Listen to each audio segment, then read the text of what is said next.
बिस्मिल्लाहिर्रहमानिर्रहीम अस्सलाम वालेकुम। मैं हूं करामत मुगल और मेरे साथ हैं बिशार राजा साहब। सुप्रीम कोर्ट कवर करते हैं। बिशार राजा साहब, काजी साहब ने बिल आखिर 6 जजेस की सुन ली है। फुल कोर्ट नहीं, लार्जर बेंच भी नहीं, 6 रुकनी बेंच जो है उन्होंने कहा है कि वो इसकी समाअत करेगा। 26 मार्च को ये ख़त आता है, 29 मार्च को इसकी समाअत की जाती है। और काजी साहब कराची में फरमा चुके कि मैं जब से चीफ जस्टिस बना हूँ मेरे पास तो ऐसी कोई शिकायत ही नहीं आई, तो फिर इस लार्जर बेंच ने करना क्या? बिस्मिल्लाहिर्रहमानिर्रहीम। बहुत शुक्रिया मुगल साहब। मुदाखलत की बात अगर आप करें ना तो कुछ लोग, कुछ जजेस दुनिया से चले गए, कुछ अभी भी ज़िंदा है। उनसे बंदा पूछ सकता है कि मुदाखलत होती है या नहीं होती है, को बर्दाश्त होती है या नहीं होती है मुदाखलत। मौलवी मुश्ताक साहब भी यही कहा करते थे, चीफ जस्टिस जो अपने जस्टिस मौलवी मुश्ताक साहब, काजी मुनीर साहब भी यही कहा करते थे, जस्टिस अरशाद भी यही करते थे जिन्होंने वो परवेज़ मुशर्रफ के दौर में थे। ज़ियाउल हक के चीफ जस्टिस थे अलीम खान, वो भी यही कहा करते थे कि मैं मुदाखलत बर्दाश्त नहीं करता। लेकिन मेरी मर्जी से हो जाए तो लेकिन तारीख ने बाद में ये साबित किया कि ये जो लोग कहते थे मुदाखलत नहीं करता, उनकी जो सुबह इस्लामी होती थी ना, वो ख़ास किस्म के लंबे लंबे वो तस्मे जो होते थे ना, आपने अपना ट्वीट पढ़ के सुनाना उस तरह के ना ट्वीट नहीं, वैसे मैं बात कर रहा हूँ। मुदाखलत वाली बात ये ऐसा ना किया करें। अच्छा अपने वो जस्टिस जावेद इकबाल ने अपनी किताब लिखी है अपना गिरबान चाक जी, उसमें लिखते हैं वो कहते हैं कि जस्टिस करम अलई सुप्रीम कोर्ट के भी जज रहे। वो कहते हैं कि दस्तूर के मुताबिक जो फैसले होते हैं वो ज़मीर के मुताबिक नहीं होते, जज के ज़मीर के मुताबिक, सही। वो वक्ती मसलत के तहत होते हैं। वो कहते हैं कि मैं हमेशा 2 फैसले लिख कर अपने पास रखता होता था। वक्ती मसलत के तहत मैं फैसले दिया करता था, जो उस वक्त वक्ती मसलत होती थी, वो मुस्बत हो या मनफी, वो हुकूमत के फेवर में जाओ, जा रही हो या ना जा रही हो। सही। ये झूठ होता है जी कि मैं नहीं करता। हाँ, मुदाखलत हुई, उन्होंने ख़त लिखा, वो डट गए। कुछ लोग मुदाखलत को बर्दाश्त काजी करते साहब हैं। पहली मुलाकात कहते हैं। करते हैं जब उमर अताब बंदियाल साहब थे, जब पहली दफ़ा ये मसला होता है। फिर काजी साहब चीफ जस्टिस बनते हैं, काजी साहब घर पे चाय पे बुलाते हैं, फिर बात होती है। फिर chief justice Islamabad high court खुद काजी साहब के पास जाते हैं, मुलाकात होते हैं, फिर ये इशू बताया जाता है। फिर काजी साहब को आज कहने की ये ज़रूरत क्यों पेश आई है कि मेरे होते हुए नहीं ये मसला हुआ? मेरे होते हुए मसला नहीं, मसला तो मसला ख़त्म भी नहीं हुआ नहीं, उनके होते मैं यही कह रहा हूँ, मसला तो चीफ जस्टिस उमर अता बंदयाल के दौर में स्टार्ट हुआ था। मैंने कल भी शायद आपके वीलाग में कहा था, ये बात कही थी कि चीफ जस्टिस अत्तरुल्लाह साहब इस्लामाबाद हाई कोर्ट के जब चीफ जस्टिस थे ना जी, एक जज साहब अभी मौजूद है यहाँ पे इस्लामाबाद हाई कोर्ट में, जाकर उनसे पूछे, उनको अप्रोच किया गया था। उन्होंने फौरी ख़त लिखा जस्टिस अत्तरुल्लाह को, जो चीफ जस्टिस थे। चीफ जस्टिस अत्तरुल्लाह ने कहा था अपने रजिस्ट्रार को कि भाई ख़त लिखे उन्हें सही। कि आज के बाद मेरे जजेस को अप्रोच किया गया तो फिर हम आइन के मुताबिक काम करेंगे। ये जो चीफ जस्टिस अत्तरुल्लाह कहते थे ना कि मेरे होते हुए कोई किसी को अप्रोच नहीं कर सकता, काजी फायज ईसा साहब कहते हैं। मैं चीफ जस्टिस अत्तरुल्लाह साहब की बात कर रहा हूँ, वो बात दुरुस्त थी। हाँ, ये जो काजी फाइज साहब कह रहे हैं ना मेरे वो होते तो हुए रिकॉर्ड पर ले आए थे उन्होंने, यहाँ तो याद पर- है आपको बुला भी लिया था, नाम भी बता दिया हाँ। था, रजिस्ट्रार को बुला के लिखवा भी दिया अब था। यहाँ पर जो काजी साहब कहते हैं ना कि मेरे होते हुए मुदाखलत, वो एक साजिश भी हो, मुदाखलत वो भी एक सैफों रुपये की साजिश थी, या मुदाखलत वो भी एक सिलसिला था ना। पहले कहा गया नहीं ये साजिश नहीं थी, ये मुदाखलत थी।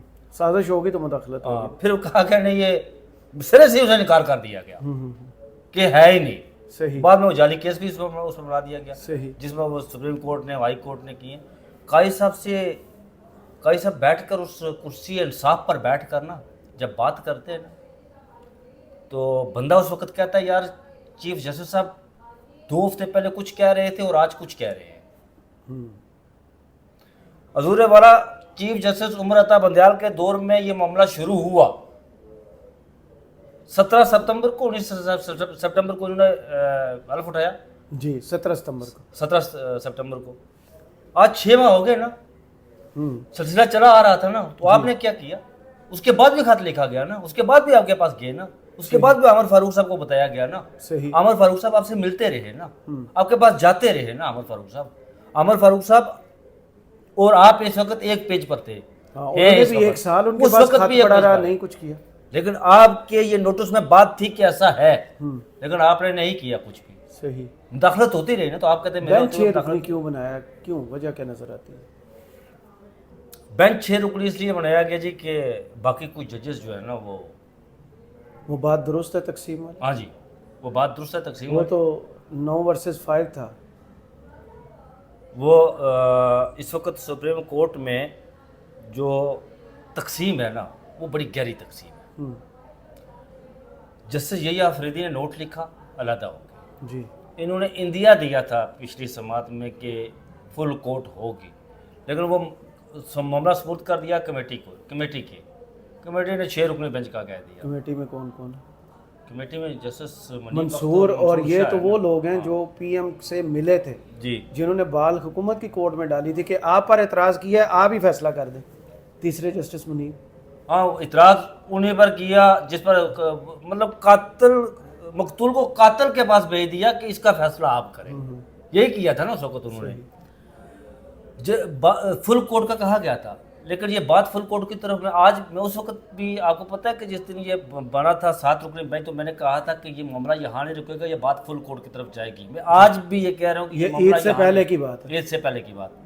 फिर इंदिया दिया गया था कि फुल कोर्ट बनेगा अगले सवाल लेकिन कल आपने ये भी कहा था कि काजी साहब उस बेंच का हिस्सा नहीं बने। बनेगी। मैं आज भी आपको मैं अपनी इस खबर पर आज भी कायम हूँ कि ये फुल कोर्ट बैठेगी, उसके अलावा कोई मामला तो फिर ये तो वही टाइम टेकिंग होगा, लंबा टाइम चलता टेकिंग। ये बात आपकी दोस्तों, मामला आपकी ठंडा इस करने बात की से कोशिश। इत्तेफाक करता हूँ कि मैं ये टाइम टेकिंग वाला मामला है। 6 माह वो उन्हें रह गए, लेकिन ये भी कहा जा रहा है कि वो टेबल पर पड़ी हुई है। आप पता नहीं मुझे पड़ी हुई है, लेकिन वो बताते हैं कि वो टेबल पर पड़ी हुई है। लेकिन वो टेबल का नाम जब सुनते हैं ना, तो सुप्रीम कोर्ट के जो जजेस हैं ना, वो उसको पसंद ही नहीं करते, उस टेबल को, अच्छा। उस फाइल को। Included Mansoor Shah, justice Mansoor Shah. जजेस को बात डिसलाइक करते हैं कि ये जो 3 साल की जो फिक्सेशन की बात चल रही है, उसको पसंद नहीं करते। सही। वो कहते हैं कि नहीं, बहुत सारे और भी इश्यूज हैं जजेस के अंदर इस वक्त, सुप्रीम कोर्ट के जजेस के अंदर इस वक्त तकसीम जो है ना, वो बड़ी आगाज़ तो उन्होंने आपको पता है फुल कोर्ट से किया था, पहले प्रैक्टिस एंड प्रोसीजर पे। प्रैक्टिस एक ही दफ़ा फुल कोर्ट उन्होंने प्रैक्टिस एंड प्रोसीजर पर बैठाई ना। तो वही वजह। उसके बाद देखें यार, मैं 1 साल होने को आया है, जो 9 मई वाला वाकया है। चीफ जस्टिस रिटायर्ड जो जवाद ख्वाजा साहब बार बार एतराज़ करते हैं, यार फुल कोर्ट ही ना, आप 9 रुकने लार्जेस्ट बेंच बना दे। वो भी नहीं बनाते काजी साहब। टाइम टेकिंग, आगे लेकर जाएं। कमेटी में जमहूरियत है। असल में ये वजन को उठाने के लिए तैयार नहीं है। अच्छा। वो कह रहे हैं कि ठीक है, आगे जाने दें। फिर ऊपर से जस्टिस अमीनुद्दीन साहब जो इसकी सरबराही कर रहे हैं, जस्टिस अमीनुद्दीन साहब मुगल साहब, वो बेरंग, बेबू, बेजायका पानी की तरह है ना। तो ये अच्छी पानी बात जिस है। बर्तन में डालें वही रंग। जस्टिस अमीनुद्दीन खान वो जज हैं, जब चीफ जस्टिस उमर अता बंदयाल होते थे तो उनके साथ खड़े होते थे। जी। वो गए तो अब सारा सबसे पहले लाइन इन्होंने चेंज की। हाँ, अब काजी साहब के कानून में जो है ना, कांटा वो चेंज कर दिया। काजी साहब के कानून में सरगोशी करते हैं बेंच के साथ बैठकर। वो रिमार्क से देते, काजी साहब के कान में वो सरगोशी करते हैं। फिर काजी साहब कह रहे हैं कि मेरे फाजल दोस्त ने ये फरमाया है। उन्होंने माइक बंद होता है। उनका माइक बंद नहीं होता है ना। वो कुछ लोगों की ऐसी होती है कि वो चलते फिरते। हाँ, नहीं चलते फिरते नहीं। कुछ लोगों की ऐसी नेचर बात होती तो है पूरी यार। करें ना क्या। कुछ लोगों की नेचर, वो बात सख्त होती है तो फिर बहुत बहुत सारी पाबंदियाँ भी लग जाती हैं, किस इसलिए बात सख्त। जो आप ट्वीट करते हैं वो पाबंदियों वाले नहीं होते। ट्वीट पाबंदियों वाले होते हैं, लेकिन चले वो बंदा तो वहाँ तो कर सकता है। सही मेरे लेकिन ख्याल ये मुगल साहब, अब 30 को 6 रुकनी बेंच जी। बेंच में जस्टिस जमाल मंदोखेल साहब भी बैठे हुए हैं, अच्छा। जस्टिस अतनुल्लाह साहब भी बैठे हुए हैं, ओहो। जस्टिस मंसूर शाह साहब भी बैठे हुए, जो जिन्होंने पिछले समात पर कहा था कि शुतुरमुर्ग की तरह हम जो है ना वो सर दबा कर नहीं बैठ सकते। उसको रिपोर्टर्स ने गलत लिया। क्या रिपोर्ट? शुतुरमुर्ग जो होते हैं ना, वो अंडे को अपने को रोटेट करते हैं अंदर, जब वो गर्दन दसाते हैं ना। अच्छा। आप भी नेशनल ज्योग्राफिक देखा करें, ये इल्म मैं हासिल वो, करते नहीं हैं। वो वो कहते थे कि उसको छुपता नहीं है, वो अपने अंडों को रोटेट करता है जब गर्दन बीच में लेकर जाता है, उसने अंडे छुपाए होते हैं। रिपोर्टर गलत नहीं लेता बात यार, रिपोर्टर बात ठीक करता है। वो उन्होंने फरमाया था, उनके मुंह पाक से उनके मुंह मुबारक से ये अल्फाज जारी हुए थे। सही। फिर यहाँ उस बेंच में जस्टिस मसरत अली भी शामिल। बटर चिलिंग नहीं, वो जो उन्हें वो जिनको 2 दिन समात के बाद याद आया था, level playing field election commission ने दी हुई। वो चमकने की जो बात करती होती थी वो भी है। चले फिलहाल आपका शो है तो मुझे यहीं पर रोकना पड़ेगा, आपके बुलावे 2 आ चुके हैं। बहुत शुक्रिया बिशार राजा साहब आपके वक्त का। कमेंट्स बॉक्स में ज़रूर बताइएगा वीडियो आपको कैसी लगी। इजाज़त दीजिए, अल्लाह हाफ़िज़।